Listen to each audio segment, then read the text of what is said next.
Assalamualaikum warahmatullahi wabarakatuh. Kembali lagi di channel Guru Saham di video analisa sinyal forex untuk Rabu 10 Agustus 2022.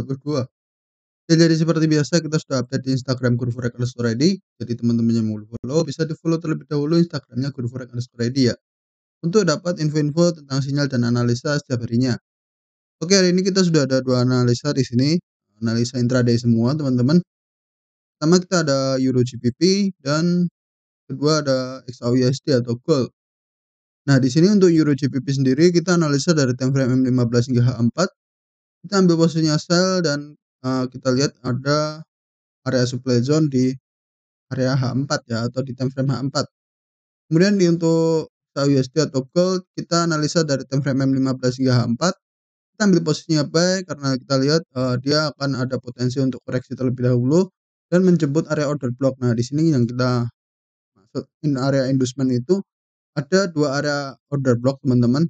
Nah, yang pertama itu area inducement ya. Jadi kita ambil yang paling bawah. Oke, jadi kurang lebih seperti itu teman-teman. Nanti penjelasan tentang inducement saya jelaskan lebih lanjut di video. Oke, di sini eh, kita ada sell limit di Euro GBP di 0.84838 dan stop lossnya di 0.84979. TP-nya di 0.83683. Untuk resiko loss per 0,01 lotnya sekitar 1,8 dolar. Risk and reward 1/8 dan expired sampai 19 Agustus 2022. Oke, kemudian untuk XAUUSD atau gold kita buy limit di 1774.61. Stop lossnya di 1771.48. TP-nya di 1807.09. Untuk resiko loss per 0,01 lotnya cukup lumayan standar lah ini ya, tidak terlalu besar dan tidak terlalu kecil, sekitar 3,13 dolar ya. Risk and reward 1/10 dan expired sampai 20 Agustus 2022. Oke, jadi ada dua analisa di sini, ada dua sinyal di sini ya teman-teman. Saya harapkan selalu teman-teman gunakan resiko maksimal 1% dari modal ya teman-teman ya. Apabila modalnya 500 ya resiko maksimal 5 dolar gitu. Apabila modalnya 300 resiko maksimal ya 3 dolar dan seterusnya ya teman-teman ya. Selalu gunakan resiko 1% dari modal ya. Itu maksimal ya karena di sini kan ada dua sinyal atau dua analisa di sini. Berarti total apabila tersentuh stop loss semua ya 2% gitu. Jadi masih masih di ambang batas wajar lah gitu untuk resikonya ya. Oke, kemudian di sini kita juga bisa lakukan partial profit taking ya. Partial profit taking itu untuk mengamankan sebagian keuntungan teman-teman. Jadi ketika harga sudah running di risk and reward 1/2, kita bisa TP parsial, maksudnya TP parsial itu kita TP sebagian porsi lot. Misal teman-teman open posisinya 0,04 lot ya. Teman-teman bisa TP parsial 0,01 atau 0,02 lot dulu gitu. Itu untuk mengamankan sebagian keuntungan kita gitu. Kemudian sisanya kita bisa hold sampai TP ya atau nanti di pertengahan jalan kita bisa upgrade trailing stop-nya atau update trailing stop-nya. Jadi kalau tengah jalan nggak nyampe TP kita bisa close otomatis atau close tersentuh stop loss plus atau trailing stop ya. Oke, kurang lebih seperti itu. Kita juga bisa mengurangi resiko. Nah, mengurangi resiko ini ketika harga sudah running di risk and reward 1/2 atau 1/1, kita bisa pindahin stop loss-nya ini di entry teman-teman. Jadi ketika harga sudah running profit nih, udah running profit risk and reward 1/1, maksudnya 1/1 itu resiko dengan running profitnya itu sudah seimbang gitu. Jadi kita ini kan resikonya 1,8 dolar ya, minusnya ya apabila tersentuh stop loss. Tapi ketika sudah running profit 1/1 berarti kita sudah plus atau profit 1,8 dolar ya. Itu artinya kita sudah risk and reward 1/1 gitu. Atau misal katakanlah di sini jarak entry ke stop loss itu sekitar 30 pips ya. Di sini kan 30 pips ya. 30 pips berarti kalau kita sudah running profit 30 pips kita juga bisa pindahin stop loss-nya ini di entry teman-teman. Kurang lebih seperti itu. Itu untuk mengamankan resikonya ya. Jadi Apabila harga berbalik arah tidak sesuai dengan analisa, kita tidak rugi apapun ya, karena stop loss-nya itu berada di entry gitu. Dan apabila stop loss tersentuh, kita close otomatis tanpa meninggalkan loss. Kurang lebih seperti itu teman-teman ya. Lalu untuk analisanya bisa swipe kanan aja di sini. Di sini sudah ada Euro GBP dan di sini ada XAUUSD atau Gold. Oke, jangan lupa like seperti biasa. Terus kita bahas satu persatu dari Euro GBP terlebih dahulu.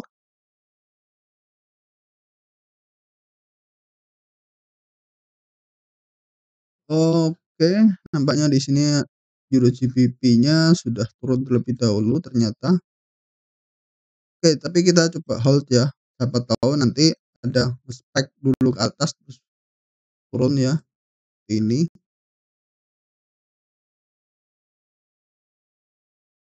Jadi kita hold dulu aja untuk posisi sell limitnya.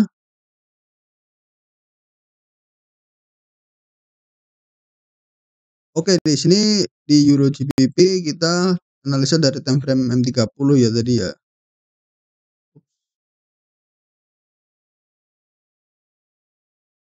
15 ya tadi. Jadi tapi kalau untuk time frame tingginya dari 4. Nah, kalau di H4 sendiri market structure-nya saat ini masih cenderung untuk bearish ya teman-teman ya. Untuk daily-nya masih bearish teman-teman. Dari yang sebelumnya bullish di sini. Nah, di sini kan dia sudah ada konfirmasi bullish dari coach daily-nya. Kemudian di sini dia breakout structure membuat higher high, higher low, breakout structure menjadi higher high. Kemudian di sini dia breakout structure lagi atau membuat coach di sini dia break membuat coach daily ya di sini ya.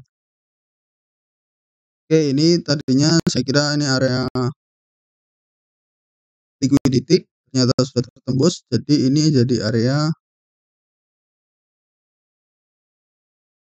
coach ya atau coachnya daily ya teman-teman ya. Oke, ini udah jadi coach.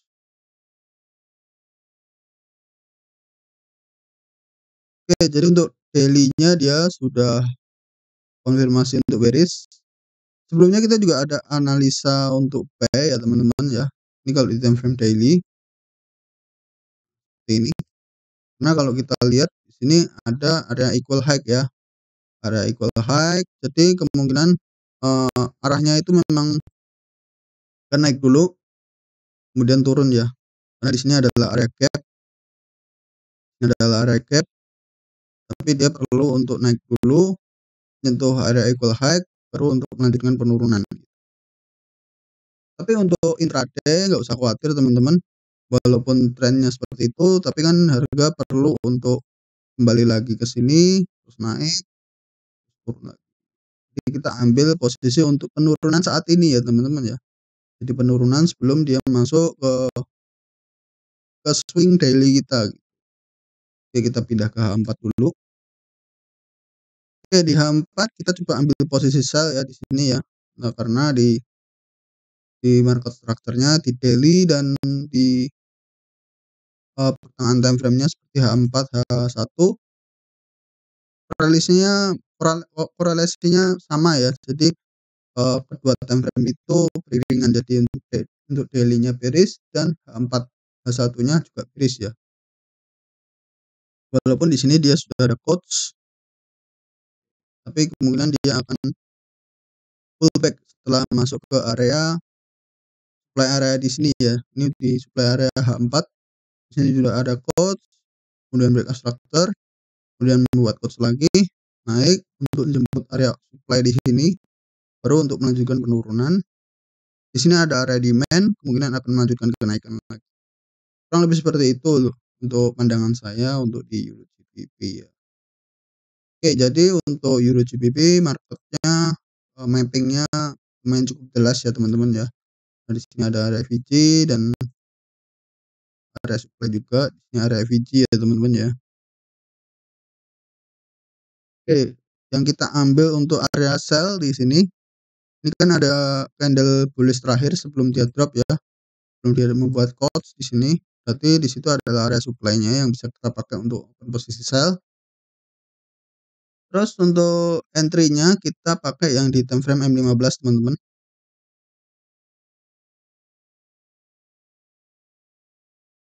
Di time frame M15 kita pakai satu candle bearish yang ini teman-teman. Kita pakai 2 kali ukuran candle. Untuk jarak antara entry sell dan stop loss-nya ya. Jadi kurang lebih seperti itu. Terus untuk entry-nya kita tidak utak-atik. Entry di tempat yang sama ya, 2 kali ukuran candle antara sell dan stop loss-nya. Jadi sama sesuai dengan entryan di time frame M15. Oke, jadi kurang lebih seperti itu ya untuk Euro GBP-nya. Jadi kalau ini kan ada area inducement juga atau area liquidity ya. Coba kita lihat satu. Ini ada area liquidity. Jadi kemungkinan harga akan mencoba untuk turun dulu. Masuk ke area OP di swing di sini. Setelah masuk ke area OP, dia akan melanjutkan kenaikan. Tembus ke area equal high, kemudian lanjut untuk turun, tutup area gap ya. Nah, itu adalah gap weekly. Perlu diperhatikan antara gap weekly itu dia akan menutupi cepat atau lambat ya. Oke, kurang lebih seperti itu untuk Euro GBP-nya. Terus next kita lanjut ke USD atau gold.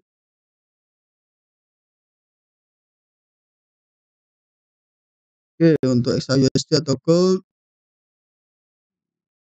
belum muncul teman-teman. Oke, udah muncul. Untuk gold sendiri kita lihat di time frame daily-nya atau dari time frame weekly-nya.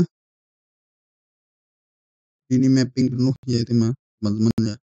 Jadi dia berhasil rebound dari area trendline weekly-nya di sini. Dia berhasil rebound. Jadi untuk saat ini dia berhasil untuk melanjutkan kenaikan ya teman-teman ya. Terus untuk di daily dia juga di daily dia sudah masuk ke area supply-nya teman-teman.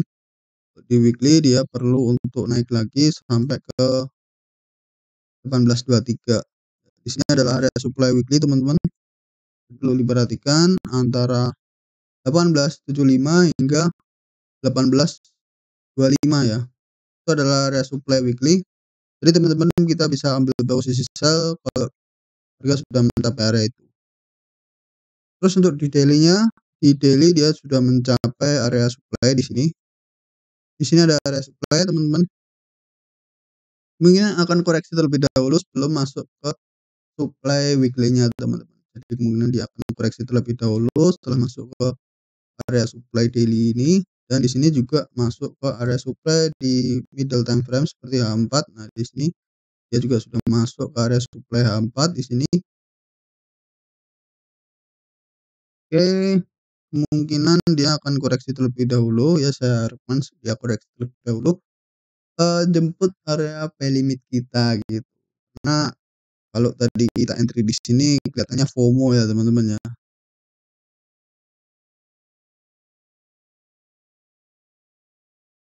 Oke, untuk ambil entry-nya kita lihat di sini adalah area demand teman-teman. Jadi H4 ini adalah candle bearish terakhir sebelum dia breakout structure. Kemudian di sini dia akan koreksi terlebih dahulu mencapai ke area demand tersebut ya. Ini di 17.74 hingga 17.71 gitu. Ini kalau di H4 ya teman-teman ya.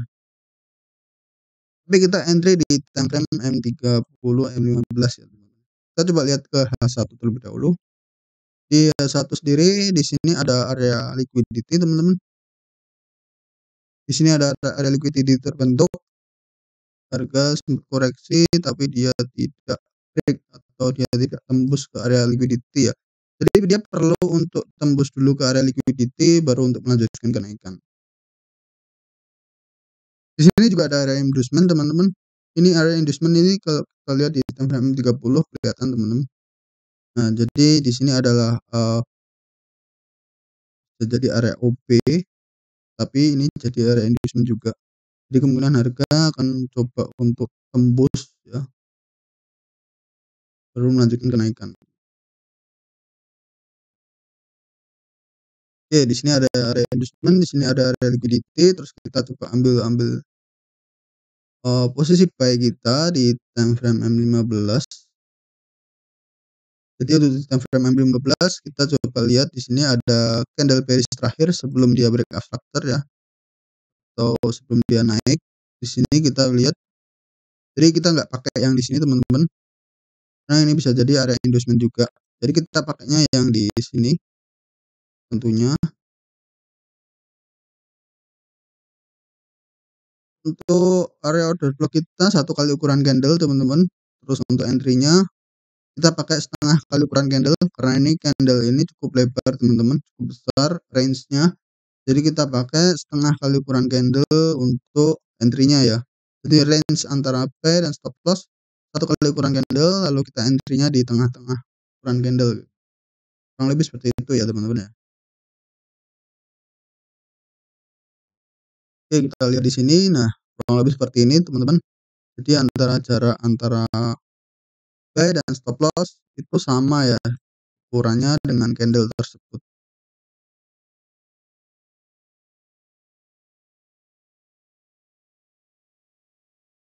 Oke, kita lihat dia sudah mulai naik teman-teman.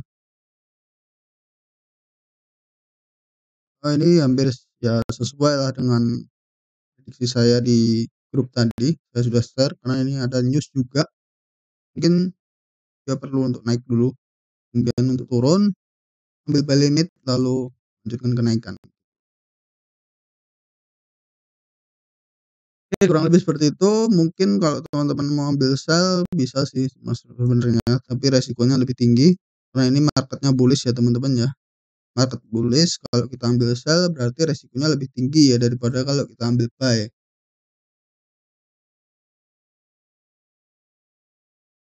Oke, mungkin sekian dulu dari kedua analisa kita. Barangkali semoga bermanfaat dengan video ini. Yang udah profit pertahankan, yang masih loss terus belajar ya, pertahankan risk management-nya karena itu adalah kunci untuk profit konsisten jangka panjang ya. Tanpa kita bisa, konsisten dengan resikonya, kita nggak akan bisa untuk profit jangka panjang pastinya.